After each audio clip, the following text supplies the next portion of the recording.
And welcome back to episode number 59 of Raise the Banner Podcast. I'm one of your three co-hosts, as usual, McAdor here with Zach Brewitt and Benny Ballgame Dearth. Boys, how we doing? Great. Doing good. Doing well. It's a good Thursday night. We got Thursday Night Football coming up. But since we last talked, the Red Sox finally did something. Garrett Crochet is a Boston Red Sox, and that's kind of where we'll start it off here. What do you guys think of the trade and how, that first step into getting an ace, how big is that for this team? Certainly huge. I graded as an A-, and I only threw the minus in there because I was really hoping that they weren't going to have to trade any of the big four. They obviously moved Montgomery, who I really like, but you have no clue what he is. He's coming off a pretty significant leg injury. Obviously, the upside is there, but he's still a massive wild card. Like, he's the number 5 ranked prospect only on college production. Where he's drafted. And where he was drafted, which was, what, 7? He was 12th, I believe. 12th, I think. Oh, okay. For some reason, I thought they had a top 10 pick when they took him. So that's the reason I gave it an A-, was the fact that I was really hoping they wouldn't have to give up any of the top 4. I understand that you had to. It was just more like hoping that they wouldn't need to, but certainly, did what they needed to, as far as that first step. They lose out on Juan Soto, disappointed. Can't really say I'm surprised, but still disappointed to get that news. And then, of course, they were in on Fried, but the Yankees immediately pivoted after they lost Soto, so we lost out on Fried.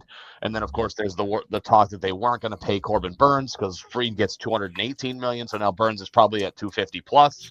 I love the player. I don't know. He's been his K rate has been declining over the last 3 seasons, which doesn't really speak well of a long-term deal on a guy who's already 30, and his best pitch is the cutter, getting strikeouts. So if his strikeout rate is declining, that's a little concerning.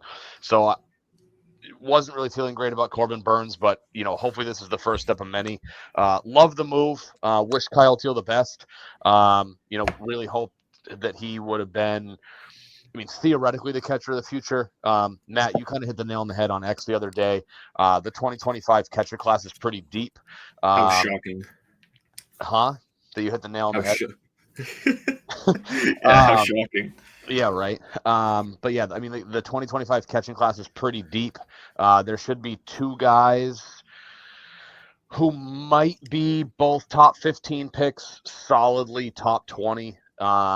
Barring an injury, but certainly a deep class, and they still have control over Wong for 4 more years. So they certainly have the flexibility to move Teal. Obviously wishing the best.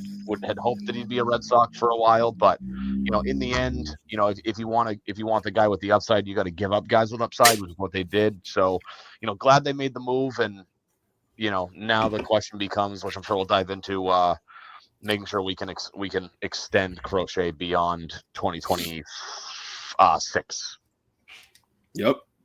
Zach? Yeah, for me, I went the Chris Cotillo method. Originally thought it was slight overpay. Once I had a chance to digest it, kind of think about it more, I really liked it. More and more I thought that, when I thought that Kyle Teal was just the headliner, I really loved it, and then learned that it was Meteoroth, it was Wikelman Gonzalez, and then Braden Montgomery.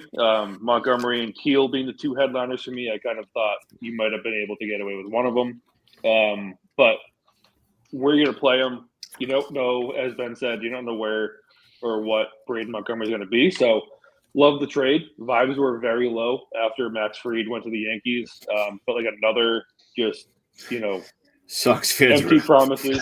Panic. Oh yeah. X was a disaster. Red Sox Twitter. It was a cesspool, myself included. Like the pitchforks were coming out. The torches were coming out. Yep. So they needed to make a move. They absolutely, filled two huge holes. Left-handed starting pitcher, and they talked about young controllable arms forever. They got that. I'll probably go B+ if I had to give it a grade until they can extend him.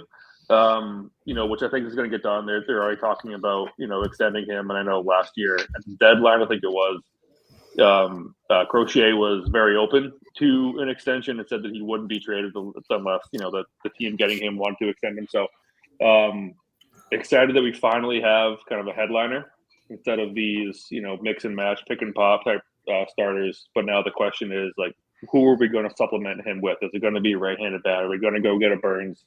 As unlikely as that sounds. So yeah, excited. Felt like it needed to happen.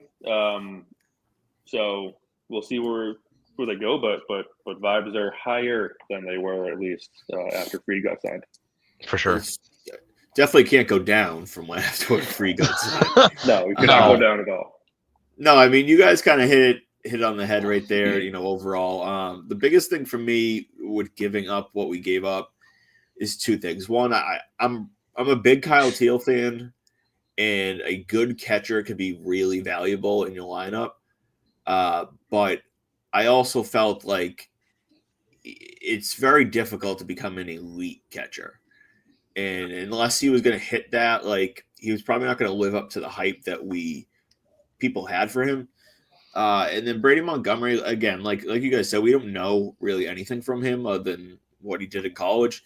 And more importantly, like, people can fall in love with all these prospects, but like, where are they going to all play? Like, if Brady Montgomery is ready for the start of, I don't know, let's say mid next year, or maybe 2027, like, what's the outfield going to be? There's 3-4